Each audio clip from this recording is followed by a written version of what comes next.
Amen. Good morning. Magandang umaga po sa inyong lahat. Nawa ang bawat isa ay masaya sapagkat tayo ay nasa bahay-sambahan. Amen.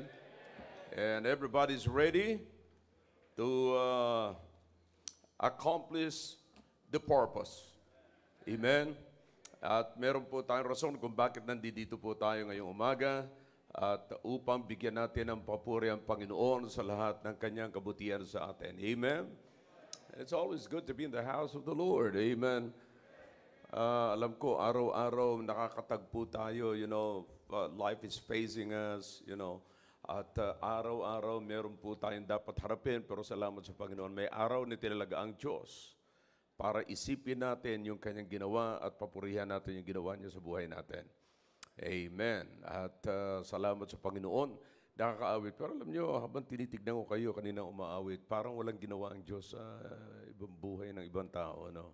Pero listen, every time we sing songs, sabi ko nga kagabi, habang nagpa-practice kami ng choir, isipin nyo lagi yung message ng kanta. Sapagkat it's not just about raising your voice unto the Lord, but reaching the people through the message of the song. Kasi yan po ang pinakamagandang dapat po nating isipin. Lagi may purpose po ang awitin. And ako'y naniniwala na ngayong umaga ay handa po tayo sa salita ng Diyos. Amen. Ako po, pag tumatayo po ako rito, lagi ko pong sinasabi, you're expecting something. You're expecting something from God. And I believe, yun naman po ang panalangin ko sa Panginoon. Panginoon, please meet their expectation. They're hoping for something. They're begging for something, So, Panginoon, please show up and meet the needs of your people. Okay, that's my prayer. That's my prayer, mga kapatid. So, hindi po tayo tumatayo dito at hindi po tayo nagsisimba rito na parang routine lamang sa buhay natin at naghihintay tayo ng tsamba. In other words, naghihintay tayo ng swerte. No, wala akong swerte-swerte. Lahat ng nangyayari sa atin, kalooban ng Panginoon. Might not be, His purpose, pero pinapayagan ng Panginoon yung gusto mong mangyari para ipakita sa iyo na hindi yun ang para sa iyo. Parang hindi nyo gaano nakuha yun. May mga gusto tayong kunin, mga kapatid, gusto nating i-possess, pinipilit natin, akin to. You know what? Pinapayagan ng Panginoon, sige, gusto mo yan? Alright, go ahead. Sige, sa iyo yan. Pero papatunayan lang mo na yung Panginoon sa iyo yan na hindi talaga yung para sa iyo. Nakuha nyo na? One more time. All right. So if you have your Bibles now, you turn your Bibles in the book of 1 Corinthians chapter 15. At alam nyo, noong Sunday ay tinatawag nilang linggo ng pagkabuhay. Linggo ng pagkabuhay. Yan sinasabi ng tradisyon. But you understand, it's just a tradition. It's a routine of religion, mga kapatid. It is the routine of the religion. And listen, ito po'y ginagawa po nila na hindi po nila nauunawaan. Akalain mo yung iba nagpenitensya ng mga kapatid ni hindi po nila alam kung bakit nila ginagawa yon. At kung yun man ay ginagawa nila para mabawasan ng kanilang kasalanan o ma-justify sila sa kanilang kasalanan, mali pa rin. Kaya, mga kapatid, dapat tayo mga Kristiyano, every time we come to church, dapat na-educate tayo. Nadadagdagan ang ating kaalaman. Yan sinasabi ko po sa inyo na ang simbahan is another educational institution. It is not just for the sake of religion, routine of religion. Yun po ang pinakampangit, mga kapatid. Alright? We will be reading a very familiar passage here that most of us some of you here, ito yung favorite verse ninyo or one of your favorite verses in the Bible. But, you have to understand the context before it becomes your favorite. Kasi, pag hindi nyo rin naunawaan, matutulad lamang tayo sa mga reliyosong tao na mayroong routine sa buhay nila. Dapat maunawaan po natin. Alright? Look in verse number, chapter 15, of the book of 1 Corinthians. The book of 1 Corinthians chapter 15 is a chapter of the book of Corinthians, 1 Corinthians, that tells about the resurrection of the Lord Jesus Christ. Okay? Now, kinakailangan maunawaan po natin na mabuti ito. Now, in verse number 58, yan sinasabi ko sa inyo na isa sa mga paborito niyong talata, mga kapatid. Okay? All right? Let's read together. Okay? Para ma-remind po kayo sa inyong paboritong talata. See, it starts from the closing remark. Okay? The word, therefore. Yeah? All right, let's read together. Go. Therefore, my beloved brethren, be steadfast, unmovable, always abounding in the work of the Lord, for as much as ye know that your labor is not in vain in the Lord. Napakaganda ng conclusion ni Paul sa chapter 15 na ito. Okay? It's not the conclusion, mga kapatid, of the whole letter of the Apostle Paul to the Corinthians, but in this chapter, he concluded. No? Nag-conclude po siya rito patungkol sa kanyang sinabi about the resurrection. Now, after knowing the resurrection of the Lord Jesus Christ, what else did the resurrection of the Lord Jesus Christ brings you? Okay? Ano ang ipinahiwatig sa iyo? Ano ang dinala sa iyo? Ano ang nangyari sa iyo after knowing the resurrection of the Lord Jesus Christ? Now, what else? You know, sabi ko nga po sa inyo that even in the pulpit, we're not bringing message here for nothing. See? There must be something, mga kapatid, that will inspire us, that will keep us going, you know. So yan po yung mga bagay na dapat po natin titignan. Kaya every time you come to church, mga kapatid, gusto kong maging aware kayo na meron kayo dapat matutunan, meron kayong makukuha. Hindi nyo dapat hintayin yung mga pangingilabot sa katawan na tinatawag po nating emotion. No? Mas maganda po matouch yung ating intellect at hindi yung ating emotion. Okay? Now, if this is one of your favorite verses, mga kapatid, ano ang nadadala nito sa iyo at ano ang magagawa nito sa iyo? You see, do you understand what the Apostle Paul was hoping here? Huh? Akalain mo, last verse na po ito ng chapter 15. And the Apostle Paul said, therefore. Di ba? So, in other words, he was hoping something that the Corinthians will do. You see, after all, therefore, you see, now, yan ang one thing dito na matututunan natin simbahang ito, mga kapatid, no? Pati sa construction ng mga sentences ay dapat magkaroon tayo ng idea. You see? So, who's the writer here? The Apostle Paul. Kanino niya sinusulat? You see, sa mga Corinthians particularly. But ang tanong, bakit binabasa natin ngayon at inaako natin yung sinasabi ni Paul para sa mga taga-Corinto na hindi naman po tayo Corinthians? You see? But you know what? He was writing to the Christians at Corinth. So the Corinthians are also Christians. We're not Corinthians, but we're Christians. Talk to me if you can. Yeah.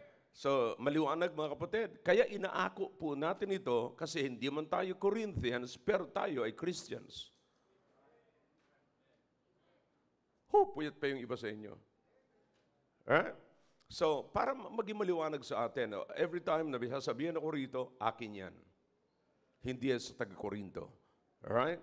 So, para maging maliwanag po sa atin. Okay, tayo po sandali manalangin. Dakilang Diyos, marami po salamat sa passage na ito na binasa po namin. At salamat, Panginoon, na meron kayong paalala sa amin. And through the letter of the Apostle Paul to the Corinthians, and they're not just Corinthians, but they're Christians. And kami rin po, Panginoon, ay mga Christians din po kami. So, inaamin po namin na ito'y ugma rin sa amin. Ito po'y, kung ito'y good news para sa mga taga-Corinto, ito rin po'y good news para sa amin because we're both Christians. At kami may isang Diyos na worship, merong isang aklat na binabasa, merong isang biblical principle na pininindigan. Salamat, Panginoon, sa pagkataong ito. Ngayon, nandito inyong mga anak, thank you for taking care of their way, O God, to the church. And thank you for gathering us this morning. And I pray, O God, to please help us to accomplish our purpose here. May your words, the messages that we're about to hear, oh God, will encourage us and keeps us going. Salamat po sa pagkataong ito. I'm asking also for your forgiveness of our sins, and please cleanse us from all unrighteousness. In Jesus' name, amen. All right, thank you. You may be seated in the presence of our God. Okay? Now, everybody, pay attention mga kapatid. Tignan po natin mabuti. Lahat po tayo rito. Unawain po natin para hindi po masayang ang pagpunta po natin sa simbahan. Is everybody ready? You people at the back, you ready? Or hindi pa yata. Kayong mga nasa likod, handa na ba kayo makinig? Kayo nasa taas? Alright. So sana maging maliwanag ang lahat na maririnig niyo po ngayon. Yan ang ating panalangin. Kasi kung pupunta po tayo sa simbahan na wala rin lang tayo maiintindihan, mas magandang matulog pa tayo, baka managinip tayo at may maintindihan tayo. Amen. Alright. Now, so again, ito po ay sulat ni Apostol Pablo sa mga taga-Korinto. Naunawaan nyo? Alright? Pero ang katanungan ay bakit natin pinag-aaralan na hindi naman sulat ito ni Paul para sa atin? Okay? Now, there's a passage in the Bible that tells us, mga kapatid, everybody dito, mga kapatid, okay? I don't want you to miss. Kaya nga ako tinalaga ng Panginoon magpastor sa inyo kasi alam ko na, mga kapatid, ang mga sindikato ninyo. Alright? So, ilagay nyo muna yung cellphones ninyo, patayin nyo muna, and ilagay nyo muna dyan sa inyong mga bag or saan man, para hindi kayo may istorbo mga kapatid. Kapag sinilent nyo kasi yan, pag nanginig yan, may tumawag sa inyo, saan ka nakakita na kayo nakikinig ng instruction ng Diyos, tapos magbibigay sa inyo, magre-ring yung phone ninyo for the instruction of men, and you will take heed to the instruction of men and stop listening to the instruction of God. Paano nangyari ito? See? So, kaya mga kapatid, let's pay respect to the worship. Amen? All right. Now, so ito po mga kapatid, kasi kaya ko mga kapatid, kaya ko kayo ginaganito, kasi ayoko mapunta kayo sa routine ng tinatawag na reliyon. No? Magsisimba kasi linggo, mauupo kasi, wala lang, nasa simbahan ka na eh. Tapos pag alis ninyo, wala kayo naintindihan, kaya balik kayo sa dating buhay, dating ugali. Wala man lamang kayong pagbubulay-bulayan. Kasi wala man lang pagbubulay-bulayan na ganito yung narinig ko, mukhang tama naman yung sinasabi ni Pastor eh. Kung hindi man kayo sa ngayon sinasabi ko, at least may point of view kayo na pwede niyong gawing idea. Di ba? So, are you getting the point? So, wag kayong pumunta sa stereotype Christianity. In other words, so routine ng mga tinatawag nilang Christianity, wag sa ganun. Sayang. You're just wasting your time, wasting your resources, you know. So, let's take it seriously. Okay? Maliwanag? I'm your pastor, Pastor Hilo Rena, your friend. All right.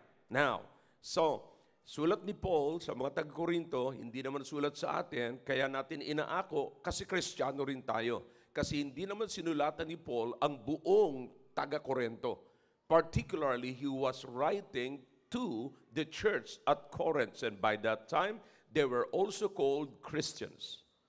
Did you get that? Okay. So silang po ay tinatawag din Kristiyano. So sa madaling sabi, what applies to the Corinthians, it also applies to us. Okay? Para parehas tayong Kristiyano eh. Okay? So kaya nga po, napakahalaga na maunawaan natin yung ganong klaseng pagkakataon. Para maging parang pantasya na lamang yung pag nagbasa, ay noong araw pa yan, yung Biblia, pag napangalanan yung Biblia, parang hindi mahalaga sa mga literatures ngayon. You see, na kung tutusin, this is the best literatures. Yeah? So compilation of books ito mga kapatid. See? And inspired, approved by God. God is for it, and God is in it. Okay? Now, so ano sinasabi ni Paul dito mga kapatid? He came into conclusion. Nag-conclude po siya rito na sinasabi ni Paul, therefore, my beloved brethren, very particular, my beloved, very possessive, very particular, brethren, what? Look at that. Be ye what? Steadfast. Okay? Unmovable. Always abounding in the work of the Lord. These are 2 or 3 statements, mga kapatid, words or statements na sinabi ni Paul na napaka-strong, steadfast, unmovable, always abounding in the work of the Lord. You see that? Now, what are the reasons kung bakit ito sinabi ni Paul? Itong tatlong bagay nito, steadfast, unmovable, always abounding in the Lord. Bakit sinabi ni Paul yan? For as much as you know that your labor is not in vain. Notice the word vain. Kapatid, you have to put your mind on it. Focus on your mind on that word, vain. Because most of the time, there are so many things that we do in vain. Yeah. Yeah, we scroll our phone, in our phone, mga kapatid, in vain. We're watching movies in vain. We got some friends in vain. We're wasting, we're spending money in vain. We're spending our time in vain. Diba? Somebody talk to me. Diba? Ganun mga kapatid. Kaya nga, napakahalaga yan. In vain. Pero sabi ni Paul, for as much as you know that your what? Labor. It's not just work. Kapatid, labor. You see, it is not just an ordinary work. But sabi niya, for as much as you know that your labor is not in vain. Now, notice the word vain. Yan ang hahanapin natin. Yung salitang vain na yan. Okay, bakit sinabi ni Paul na yung ating labor, yung ating pinagpapagalan, yung ating pinagpapaguran, kung saan mo inexert ng grabe yung iyong time, yung iyong resources. You see? So yan po ang ibig sabihin ng labor. Not just, pagka nag-spend ka ng money, maaaring barya lang. Pero dito, inubos mo. Labor. You see, now, do you mothers, you understand the word labor? Pag nag-labor kayo, nung manganganak kayo. You see?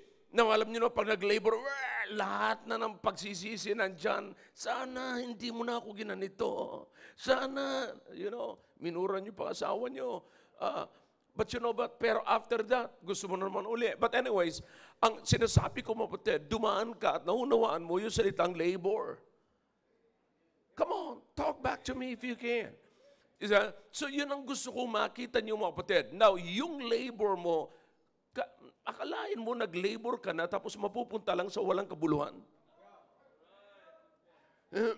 Pero sinasabi dito ni Paul mga kapatid, yung labor mo bilang isang anak ng Diyos. Kasi lahat po yan ay nagsasabi patungkol po sa buhay natin.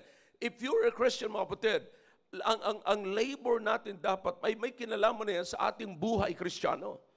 Kasi lahat ng yan. Ngayon, bilang isang Kristiyano mga kapatid, paano magiging makabuluhan yung buhay natin bilang isang Kristiyano? Bakit sinabi ni Paul ngayon, pwede ka na maging steadfast, maging unmovable, at pwede ka na mag-abound lagi. Abound sa mga bubuting gawain. Bakit? Sabi ni Paul kasi, sapagkat ang lahat ng iyong pagpapagal ay hindi uuwi sa walang kabuluhan.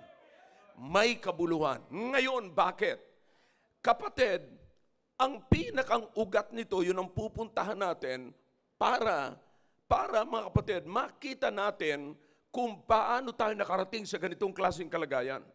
Ano man ang ginagawa mo ngayon para sa Panginoon, dapat maunawaan mo kung nasaan ka ngayong kalagayan. Anong kalagayan ka ngayon? Anong ginagawa mo na ngayon para sa Panginoon? You see, you have to understand that. Yung iba nagsusoul winning na, yung iba the sacrifices, I mean. You see, paano ka nakarating dyan? Kinakailangan mapunta ka doon sa pinakang ugat niyan. Ngayon, isa pa.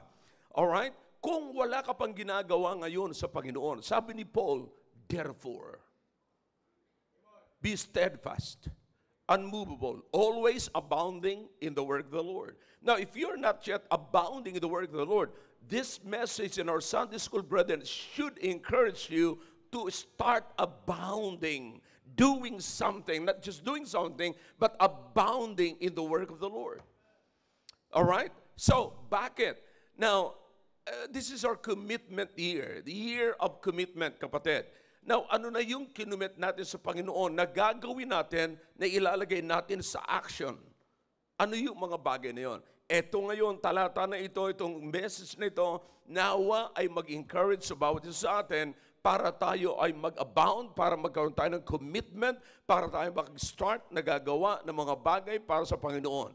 Are you with me? Now, paano? This starts from the resurrection of the Lord Jesus Christ. Tandaan natin si Apostle Paul is an apostle of resurrection. Okay? Na-meet niya ang Panginoong Kristo after the resurrection of the Lord Jesus Christ. Okay? Now, here's the thing, kapatid. Number one, may kita natin sa simula pa lamang in chapter 15 of the book of 1 Corinthians, pinapahayag ni Paul ang gospel. Alright? Na yung gospel, mga kapatid, pinapatunayan ni Paul na itong gospel na ito ay merong kabuluhan, merong pinagsimulan. Alright? Notice what the Bible says. If you are with me in chapter 15, moreover, brethren, I declare unto you the gospel which I preach unto you, which also you have received, wherein ye stand. Okay? Now, this is a good deal to, mga kapatid. Napakinggan nyo na buti. Sabi ni Paul, tinanggap nyo yung gospel. Alin yung gospel? The death, burial, and resurrection of the Lord Jesus Christ. That is what you receive. And that Jesus died and was buried and rose again for you and for me. That is what Apostle Paul said. And that is exactly what I'm preaching to you, that you have received and wherein you stand. That's good. Good word, mga kapatid. Yan, diyan kayo nananangan. Diyan kayo naninindigan.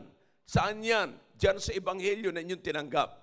Kapatid, which is also applicable to us, na dapat dyan din po tayo maninindigan. Naninindigan po tayo na tayo ligtas at yung kamatayan, pagkalibing at muling pagkabuhay ng Panginoon ang atin pong kaligtasan. Maliwanag po. And then, sabi ni Paul, and verse 2, verse 3, and verse 4. Notice what the Bible says in verse number 4. In verse 4, it tells us about the record of the gospel. Notice what the Bible says in verse number 4. And that he was buried, and that he rose again the third day, according to the scriptures. Now, this is very important. Listen now.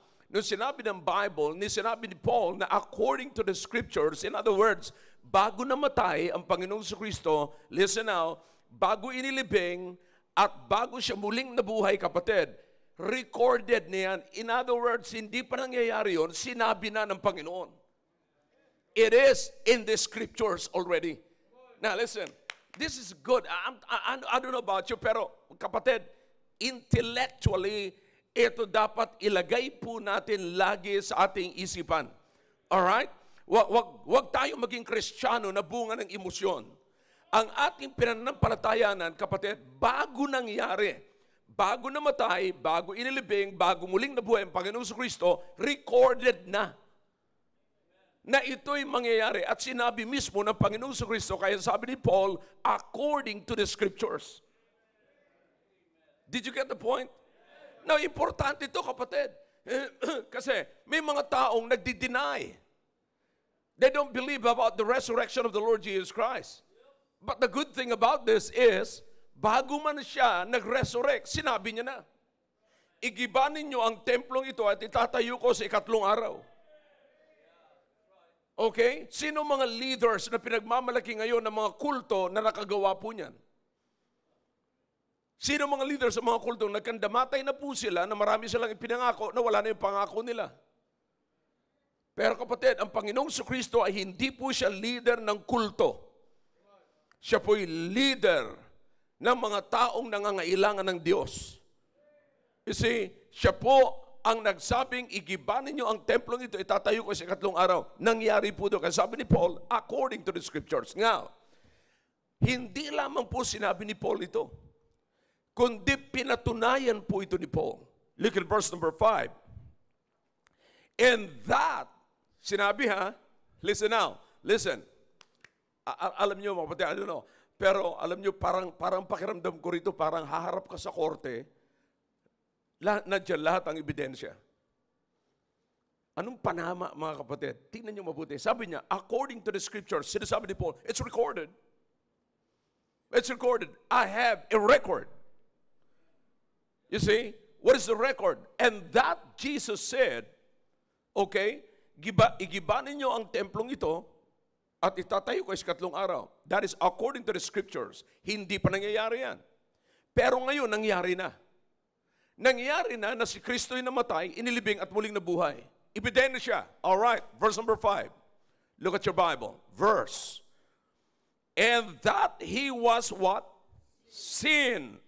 Present or past tense? Past tense. Okay, sin of what? Cephas. Then of the 12. Referring to the 12 apostles. And then what? Verse number 6. After that, after na makita siya ni Cephas at saka ng 12, what? Who else? He was seen of above 500 brethren at once. So, meron pang more than, huwag kayo matutulog mga kapatid, sayang to. Education ito. Alright? Now, more than 500 was seen by Cephas and of the 12. Alright? That's 13. Okay? And more than 500 brethren. Okay? Na nakita ang pagkabuhay ng Panginoong Jesucristo. Did you get that? Then, listen, of whom the greater part remain unto this present. Nung sinusulat ito o nung sinulat ito ni Paul, buhay pa yung karamihan na nakakita sa pagkabuhay ng Panginoong Jesucristo. In other words, you can ask them. If you don't believe me, you ask them. They're more than 500. Okay, so this time the Apostle Paul was laying the evidences that he's got a witness. Meron siyang witness, kapatid, na talagang totoong nabuhay ang Panginoong Jesucristo. Tanungin niyo si Cephas, kung patay na si Cephas, yung 12. And then, kung patay na yung 12, tingnan mo yun, marami pa, greater part of more than 500, buhay pa. Tanungin mo sila. Kapatid, hindi ho hausyaw. Hindi kwentong barbero. Alright, let's keep going. Alright? But some of them are, some of them are fallen asleep. In other words, patay na. 7. After that, he was seen of James. Alright? Then of the apostles. And the last of all, he was seen of me. Also as of one born out of due time. You see that? So, siya na mismo nagsasabi. Pero alam nyo, kung sino nagsasabi ng totoo, mga kapatid, minsan pinapasubalian at sabi mo lang yan kasi may gusto kang paboran eh. But, all right, why don't you ask the remaining, the remaining numbers of more than 500 people na nakakita dyan? Okay? Now, so, nakita nyo mga kapatid, na sinasabi ni Paul, nag-lay down siya, una, sinasabi niya kung ano ang message niya, the gospel. Yung dala-dala ni Paul na gospel is the same gospel na dinadala po natin ngayon at pinibigay natin sa mga tao. Wala akong pagkakaiba. What is that? Death, burial, and resurrection of the Lord Jesus Christ. Are you with me? Let's learn. Learn. Okay? Now, mga kapatid, Kristiyano tayo, huwag tayong maging Kristiyanong parang wala lang. No? Well, let me use the word para lamang gisingin ko kayo. Huwag kayong maging Kristiyanong bobo. Ang Kristiyanong bobo, gumagawa kayo ng isang religious practice na hindi nyo kayang ipaliwanag. Okay? Now, listen now. Here's the thing. Sabi ni Paul, merong gospel. Pinaliwanag niya kung ano yung gospel na yon, na tinanggap ninyo. At ang sabi ni Paul, na yan yung pinaninindigan nyo ngayon. Pero yung pinaninindigan yung ebanghelyo ngayon, yan yung nakita ni Cephas, nakita ng mga apostles, nakita ng mahigit 500 people. Nakita ni James. So ang ganda ng ebidensya. At higit sa lahat, nakita ko. Ngayon, kung nakita ni Paul, hindi lamang sinasabi ni Paul na nakita ko yan, kundi tignan nyo sa akin ang ebidensya.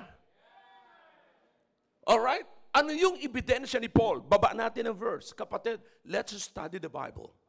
This is Sunday school, okay? Alright? Sabi ni Paul sa verse number 9, at sa verse number 8, nakita nyo, sabi niya, I'm born of few times. Now, verse number 9. For I am the what? The least of the apostle. Kasi siya ang huli-huli mga kapatid. Alright? And then the Bible says that I'm not meet to be called one, to be called an apostle. Sabi, hindi ako karapat dapat tawaging apostle. Bakit? Sinabi ni Paul kung anong dahilan. Ano sabi ni Paul? Because I what? Persecuted the what? Church of God. That's who the apostle was. Okay? Now, para maintindihan natin yung sinasabi ko kanina, hindi lamang nakita ni Paul, kundi yung mga tao nakita mismo kay Paul. Bakit? Anong dating kalagayan ni Paul? Persecutor. Siya ngayon ay apostol na, pero sabi, ako ngayon ay apostol na, pero sabi ni Paul, hindi ako dating apostol. I was persecuting the church. Are you serious about it? All right. Now, verse number 10, but by the grace of God, I am what I am. See? Ano na siya ngayon? Ano yung present na sinasabi niya? I'm an apostle. Hindi ako dating apostol, pero ngayon apostol na ako. Pero ako, I am what I am right now because of the resurrection of the Lord Jesus Christ. Because I've seen it. Nakita ko. Ngayon, makikita na natin ang epekto ng resurrection sa buhay ni Paul. Okay? Now, pagkatapos siyang ipakita, sabi niya sa mga tao, tignan niyo ako. And then sinabi niya uli, binalik niya sa kanila. Kaya, ngayon, ito ang epekto. Alright? Let's drop down mga kapatid sa verse number 15. Diyan na po tayo. All right, now verse number 15 mga kapatid. Verse number 14. And if Christ be not risen. Ito na ngayon hinahanap natin. Bakit sinabi ni Paul, your labor is not in vain? Okay? Ito na ngayon. Then is our preaching what? Vain. And your faith is also vain. So sinabi ni Paul na kung hindi muli, okay, nakita nyo sa akin, may ebidensya ako, nakita nyo sa aking buhay kung anong nagawa ng resurrection. Ngayon, kapatid, kasi sinasabi ko sa inyo, kung walang resurrection, lahat ng ating ginagawa ay walang kabuluhan. Okay? Walang kabuluhan. Ngayon, sabi niya, verse number 15, yeah. And we are found what? False witness or witnesses of God, because we have testified of God that He raised up Christ, whom He raised not up. If so be that the dead rise not. Kung hindi nabuhay muli ang mga patay, kung hindi nabuhay uli ako, kung walang resurrection, wala, sinungaling tayo. Kapatid, may mga religious group na tinatawag ni Jehovah's Witnesses, pero ang tanong ko lamang, anong wini-witnessan nila? Kapatid, tayo po ay Jehovah's Witnesses. Tayo po ay Christ's Witnesses. Anong wini-witnessan natin? Na yung pagkabuhay muli ng Panginoon, yun ang power natin. Alright? Now, ang sabi ni Paul pa ganito mga kapatid, 16, for if the dead rise not, then is not Christ raised. 17, and if Christ be not raised, your faith is vain. Ye are yet in your sin. Kung hindi nabuhay muli ang Panginoon, kapatid, nandoon pa tayo sa dati nating kalagayan. Kung hindi nabuhay muli ang Panginoon, yung mga dating lasing, lasing pa rin kayo ngayon. Yung dating nagda-drugs, Nagda-drugs pa rin kayo ngayon. Bagamat yung iba ay kunti-kunti na lang. You see? So you understand what I'm saying, mga kapatid? You understand what the point of the Apostle Paul here? Pero that's not all. Meron pang pinakamatindi. So, makikita nyo, kung ano ang pina-fight ng resurrection at ng message ni Apostle Paul sa resurrection. You see, now here's the best of all, kapatid, na hindi po unbelievable. All right? Notice what the Bible says here, okay? And verse number 20, verse number 20, but now is Christ what? Reason. Totoo yan. Pero tunayan niya sa mga previous verses na binasa po natin. Di ba? He was risen from the dead and become the what? First fruits of them that what? Slept. Now, those that slept. Now, alin po yun? Tumutukoy sa mga namatay na. Siyang first fruit, siyang nabuhay ng mga maguli. In other words, kapatid, yung mga kapatiran na namatay, hindi po yun ang katapusan nila. You see? Now, bakit mga kapatid? Here's the thing. The most shocking truth. Notice what the Bible says in verse number 26. The last enemy that shall be destroyed is what? Death. See that? The last enemy. Bakit? Yan ang grabing kinatatakutan ng tao. Ang alin? Ang kamatayan. Ang tao natatakot mamatay. Natatakot silang mamatay sapagkat hindi nila alam kung ano mangyayari after that. You see, alam nila matatapos na ang lahat ng bagay dito sa lupa, matapos na yung activities dito sa lupa, mapapalayo na sila sa possession nila, mapapalayo na sila sa lahat, mga kapatid. You see, yan ang ibig sabihin ng kamatayan, pagkahiwalay. But you know what? Nilabanan po yan ng muling pagkabuhay ng Panginoong Kristo. Nagapi po yan ng pagkabuhay ng Panginoong Kristo. Sabi, if the last enemy is death, then what did the Lord Jesus Christ do? Huh? Anong ginawa ng Panginoong Kristo, mga kapatid? Let me ask you a question. Do you believe what the Bible says here? The last enemy is death? You see? Now, kasi mga kapatid, sasabihin natin ngayon, yung iba nakikipag-fight para magkaroon ng trabaho, nakikipag-fight para magkaroon ng pagkain, nakikipag-fight para magkaroon ng pera, nakikipag-fight para magkaroon, maging maayos ang buhay dito. But listen, anong kwenta ng lahat ng pinaglalaban mong yan kung hindi mo kayang labanan ng kamatayan? Di ba? Anong kwenta, kapatid, na napakaraming pera, napakagandang buhay, marangyang buhay sa ibabaw ng lupang ito kung hindi mo kayang labanan ng kamatayan? But you know what? Ginapi ito ng Panginoon in two ways. All right? You ready? All right. Let's take a look in verse number 51. Paul said, behold, now, sabi niya, I'll show you a what? Mystery. What is the mystery here? We shall not all die. We shall not all die. Sabi ni Paul, but what? We shall all be changed. Pag namatay tayo bilang isang Kristiyano, kapatid, magkakaroon ng pagbabago ang ating lugar. Mula sa mundo, langit. Sabi ni Paul, to be absent from the is to be present with. That's a new atmosphere. See that? Pero kapatid, sabi ni Paul, hindi mo na, kahit hindi ka mamatay, magkakaroon pa rin ng pagbabago ang buhay mo.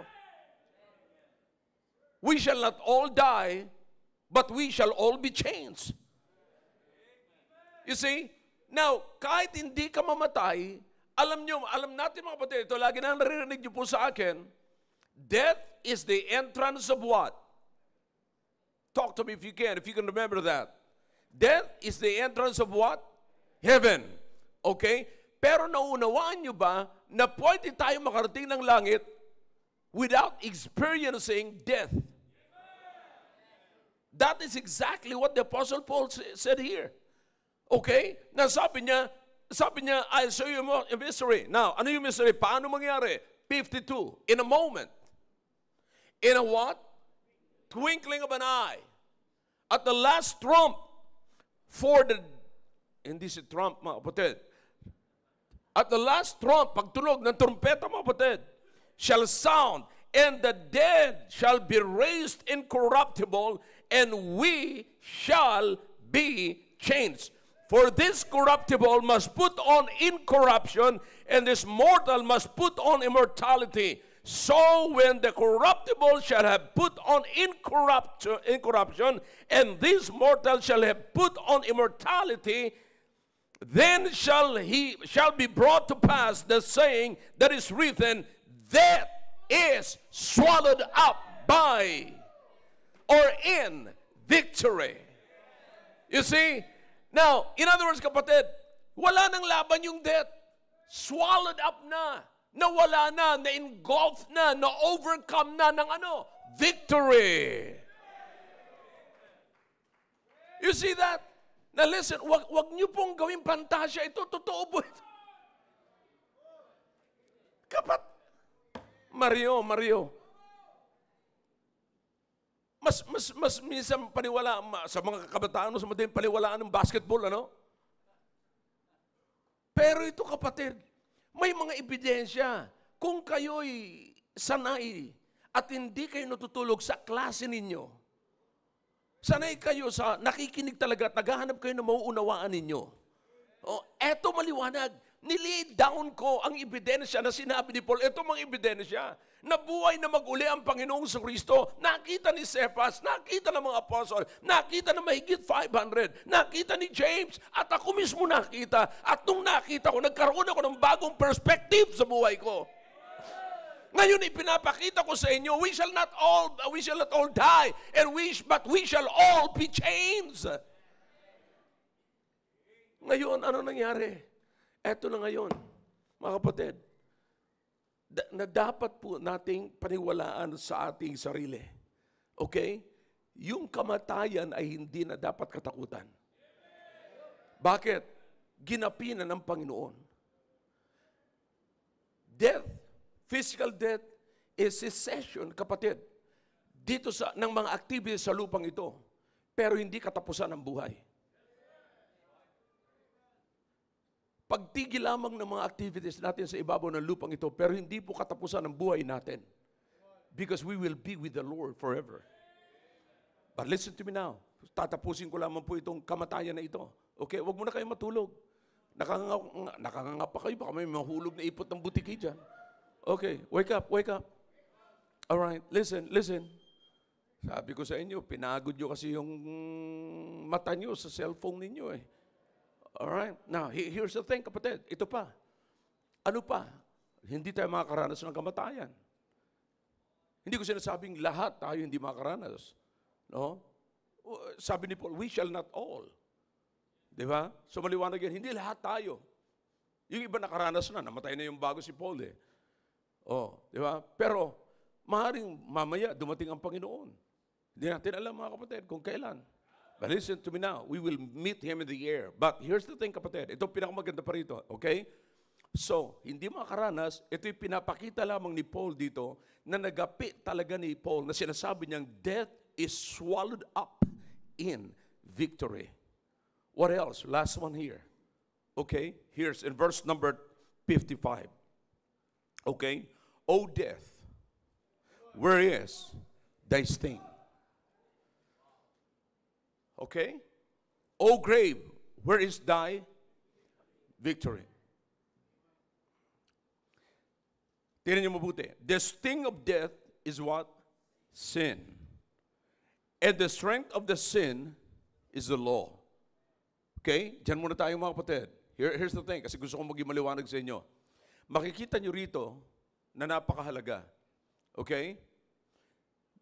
Yung grave, wala ng power, kapatid. Bakit? Alam niyo ba sabi ng Biblia, ang grave ay pinipicture po yan ng taong hindi masatisfy, makontento sa kanyang desire. Kasi ang grave, hindi pa ako nagreklamo ang grave. Tama na, puno na. Wala. Kaya pag nakita niyo may mga grabe ang appetite sa pagkain, hindi nagsasabing, tama na, puno na. Sige lang ng sige. Hindi nyo nakuha mga kapatid. But anyways, sinasabi na, yan ang grave. Pero meron pa dito sinasabi. Sabi niya, O death, where's thy sting? Ang kamatayan ay nagiging masakit dahilan sa sting. Alam niyo yung sting, yung bubuyog, lamok. May tumutusok dyan mga kapatid. Yun ang masakit. Pag dumapo ang lamok, masakit. Alam niyo kung bakit? Because of the sting. Pag dumapo ang bubuyog, pag kinagat ka ng bubuyog, masakit. Bakit? Because of the sting. Okay? Ang kamatayan nagiging masakit because of the sting. Alin yung sting, kapatid? Sin. Alam niyo ba kapag ka ang tao ay malapit na mamatay, ang nagpapahirap sa kanya, yung mga kasalanan na nagawa niya, na parang projector na nagre-rewind. Naalala niya, pagka kayo nasa hospital na medyo mahirap na, alam niyo hindi na kayo makalakad, alam niyo may terminal cancer, naalala niyo na, sana nung malakas pa ako. Kaya pinapangako muna ang lahat makalabas lang ako, talagang maglilingkod na ako sa Panginoon. Yeah. So, kita niyo, malapit na siyang mamatay, nagsisinungaling pa.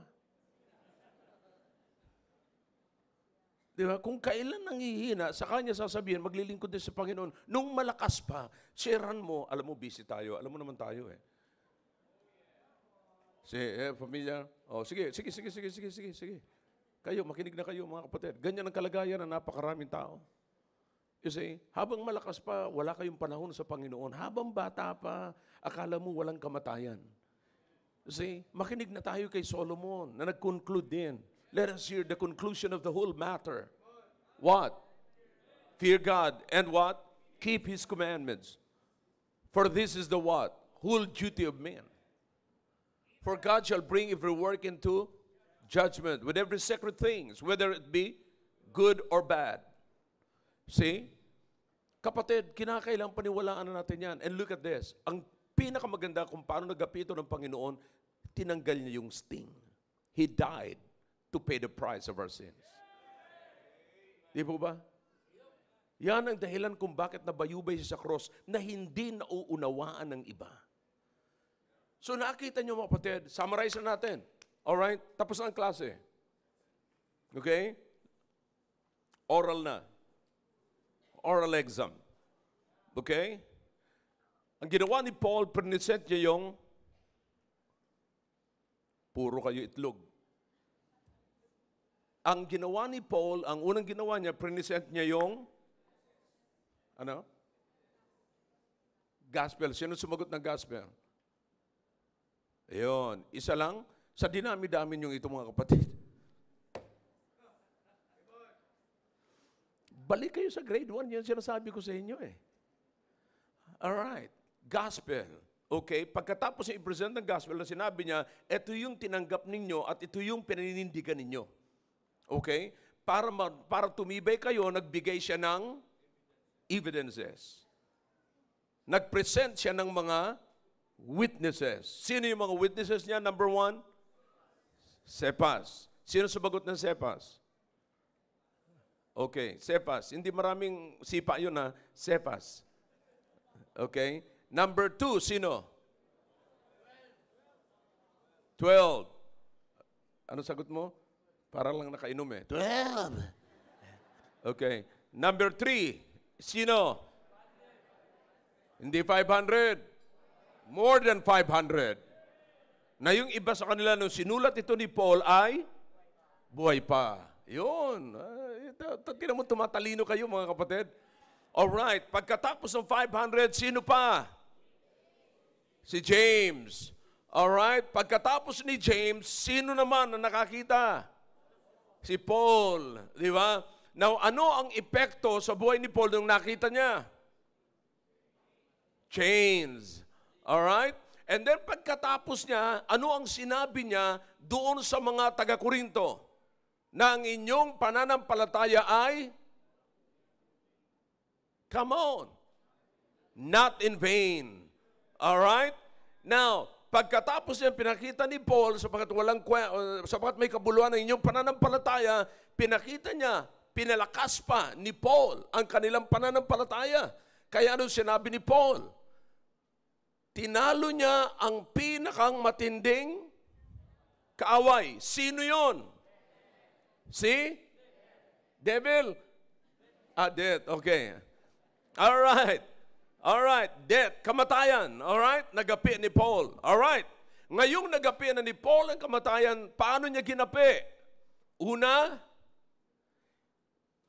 hindi niya tayo, ginapi ng Panginoon, hindi na tayo makakaranas ng kamatayan. Hindi lahat makakaranas. Yung iba sa inyo, mamaya makakaranas na kayo. But anyways, alright, now, baka lang, okay? Sana pagdating ng Panginoon, sabay-sabay na lamang po tayo. Amen? Yeah. Alright. But anyways, pero maraming mga tao, mga kapatid, gusto lang mamatay. Yeah. Ang sakit-sakit, hindi mo lang alam. Yeah, ganoon. But anyways, sana dinggin siya ng Panginoon. But, listen, paano pa? Paano pa? So, hindi makakaranas ang lahat. Then, pangalawa, paano? Tinanggal yung pambira, parang spoon feeding tong i-exam na ito eh. Pero marami pa rin hindi makasagot. Oh. So, tinanggal yung sting. Kaya ang sabi niya, kamatayan, nasa na yung sakit ng kamatayan. Maging yung grave, wala ng kapangyarihan. See? Now, listen. After all of that, he came to a conclusion. Maliwanag sa inyo yung mensahe na yun? Now, listen to the conclusion. Therefore, my beloved brethren, what? Look at the screen. Be ye steadfast. What? And. Bakit?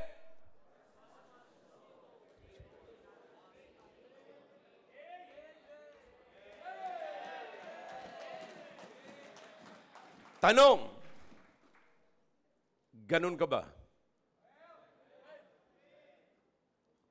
When the Apostle Paul says, be ye, will you be? When the Apostle Paul, be ye steadfast, will you be steadfast?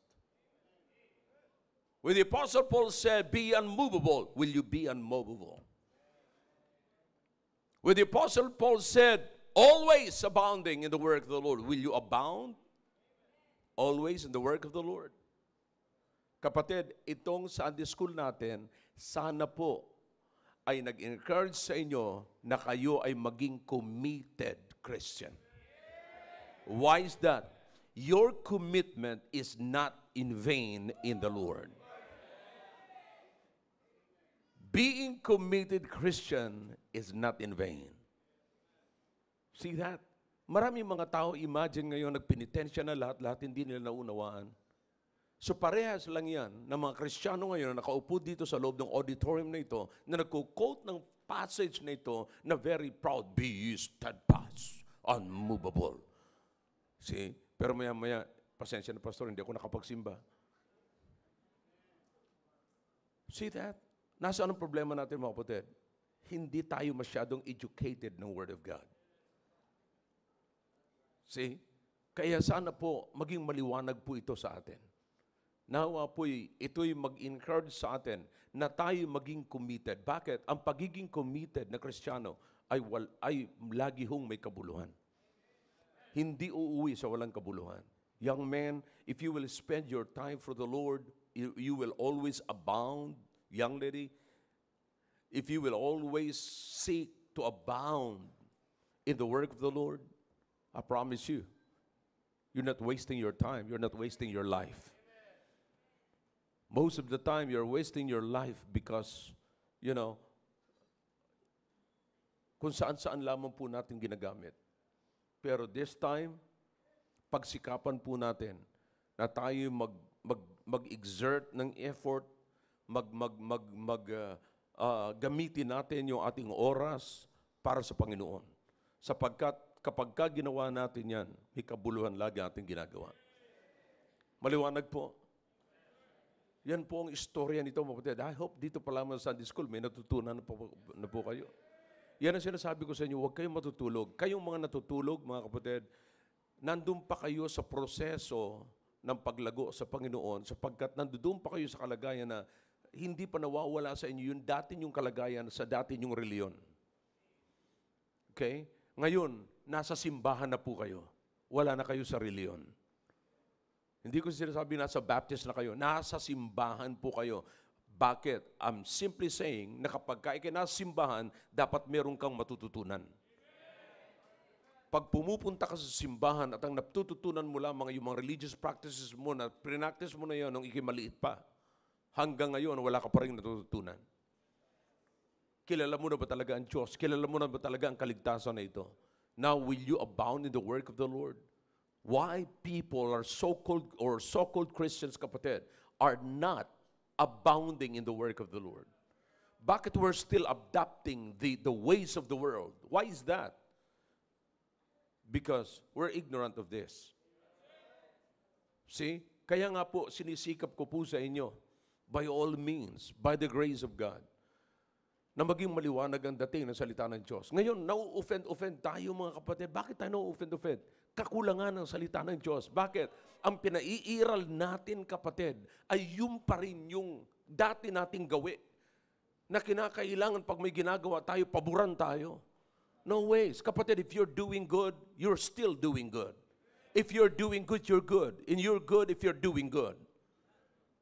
And the reason why you are abounding in the work of the Lord, it's because you're saved. It's not about me. It's not about the church. It's not about your church where you belong. But it's about what the Lord did to your life. See? Sana po maliwanag ang pagiging Kristiyano po natin. Wag na ho tayong gumaya sa mga how-shaw Christianity. Wag na ho tayong ganun. Nakakabuisit po yun eh. In other words, nakakapagod. That's what I mean. Nakakapagod. Nakakapagod po yun. Akalain mo, gawa ka lang ng gawa, ang dami nang narinig. Man, naapektuhan lamang yung nasagasaan yung buhay niya sa Kristiyano, sa mensahe. Ayun, hindi mo na makita. You see, para lang kasi nagjo-join sa mga clubs, mga fraternity. Ganon. But brethren, you should be careful with this. You know? Kristiyano tayo. Anak tayo ng Diyos. Akalain mo yung ginawa ng Panginoon na ito. Ang daming ebidensya. So, ipinapakita ko sa inyo ang reality ng Christianity. Dito simbahang ito magiging maliwanag sa inyo ang Christianity. Kaya sinasabi ko nga, if you're leaving the church, hindi ako lugi. Kayo ang lugi. Because you did it ignorantly. Okay?